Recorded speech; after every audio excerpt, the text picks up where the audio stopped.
Selamat malam pemirsa, berjumpa lagi dengan saya Nela di Berita Utama. Dunia kita kini tidak hanya bergerak di jalan raya, tetapi juga di jalur-jalur yang tak terlihat bernama jaringan digital. Malam ini kami akan mengajak Anda menelusuri wajah baru masyarakat dalam era internet. Mulai dari perubahan budaya hingga gerakan sosial yang kini bisa dimulai hanya dengan satu klik.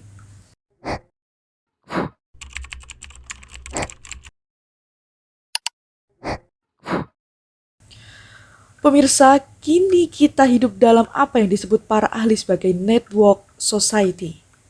Masyarakat jaringan, sebuah dunia di mana teknologi informasi mempertemukan individu dari berbagai latar budaya, sosial, bahkan agama, secara real time dan lintas batas negara. Di TikTok, kita bisa melihat tradisi memasak dari Maroko bersanding dengan tren fashion Korea Selatan.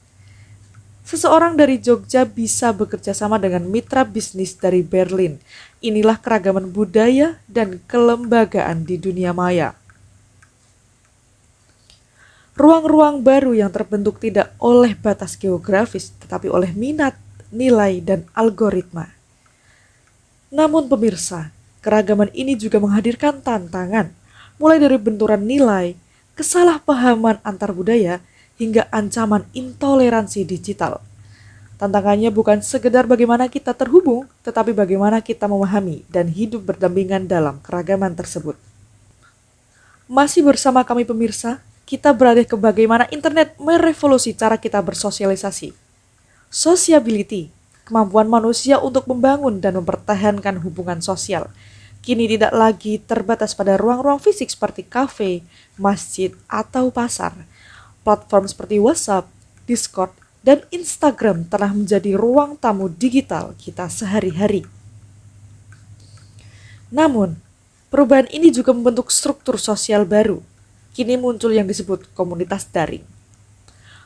Komunitas yang tidak mengenal usia, kelas sosial, bahkan jarak geografis.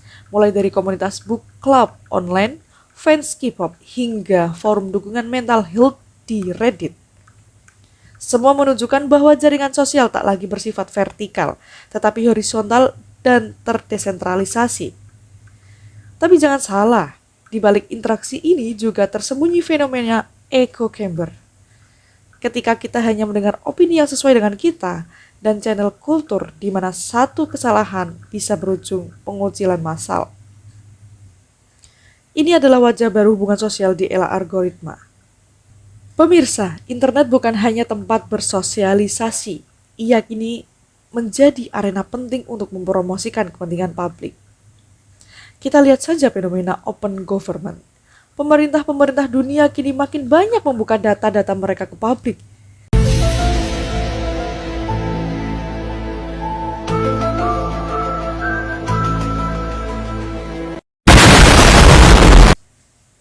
Di Indonesia, situs lapor.go.id menjadi wadah masyarakat untuk menyampaikan aduan langsung pada pemerintah.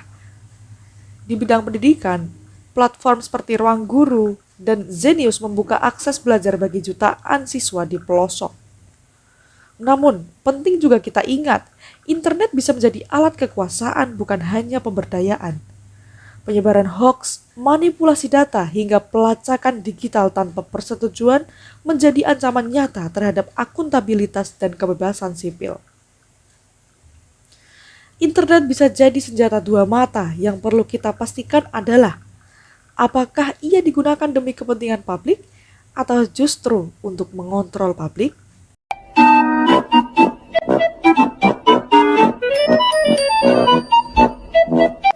Dan kini kita berada di babak paling dinamis, gerakan sosial dalam jaringan atau network social movement. Masih ingat gerakan Black Lives Matter atau protes di Hong Kong dan gerakan solidaritas Palestina? Semuanya dimulai, dimobilisasi, dan dikuatkan lewat internet, dari petisi daring, live stream, hingga tagar viral. Pemirsa, inilah informational politics. Ketika informasi bukan lagi milik elit, tetapi senjata rakyat. Satu video, satu utas Twitter, atau satu story Instagram bisa menggulingkan narasi dominan dan menciptakan perubahan nyata. Namun, di saat yang sama, informasi bisa dipelintir, disusupi, bahkan dijadikan alat propaganda. Pertanyaannya, apakah masyarakat cukup literat untuk memilah?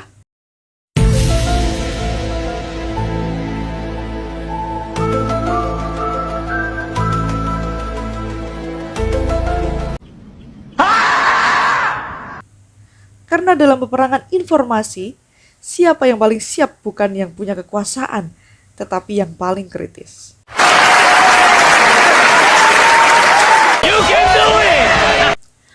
Pemirsa, era internet bukan hanya soal jaringan teknologi, tapi juga jaringan manusia. Kita sedang menyaksikan revolusi secara hidup, berpikir, dan berjuang.